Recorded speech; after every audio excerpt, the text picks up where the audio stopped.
Helpful for life. Pan sauces. These dudes are an amazing gateway into making your own sauces, and they're easy to make.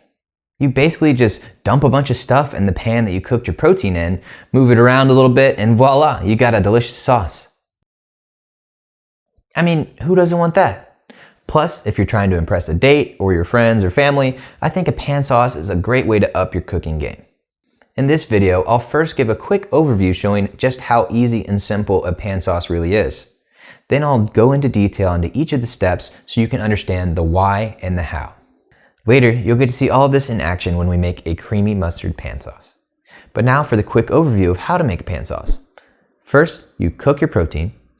Then you saute some aromatics. Next, you deglaze the pan.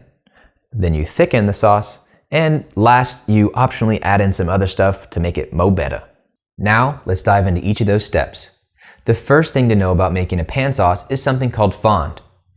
Fond, or fond in French, means base or bottom or foundation. And that's exactly what we're doing here. You're using a fond to create a base for a sauce. In French cooking, they also use the term fond as a synonym for stock, like chicken stock, for example.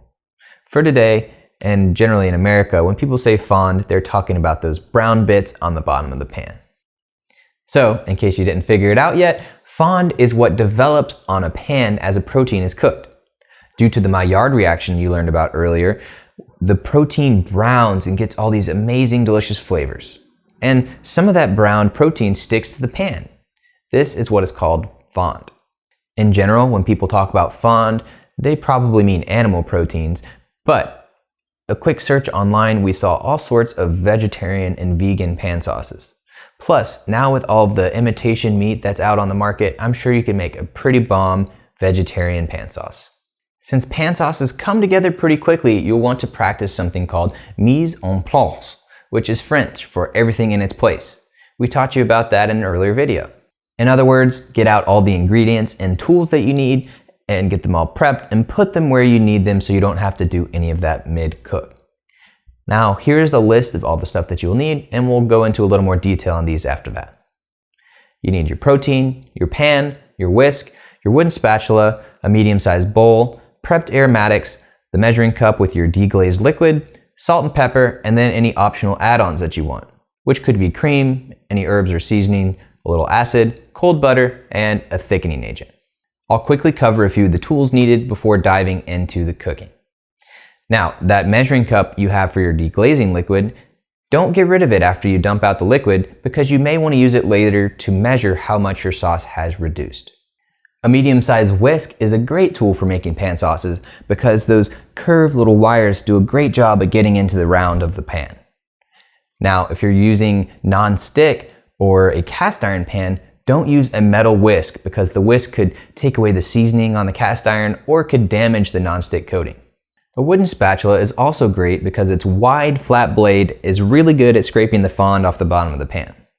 If you don't have a wooden spatula, you should get one. A multi-set costs like $2 or $3. But if you don't have one and you don't want to get one, you could also use a plastic or silicone spatula, but this is a time where it's good to be really stiff. Although it's certainly not a bad idea to use both a whisk and a spatula, if you only want to use one or the other, it's not that big of a deal. But what about that bowl? What is that for? Well, sometimes after you cook your protein, you may find that you have too much fat left in the pan. And that fat's going to come out of the protein as you cook it, and of course if you added any fat at the beginning to help brown.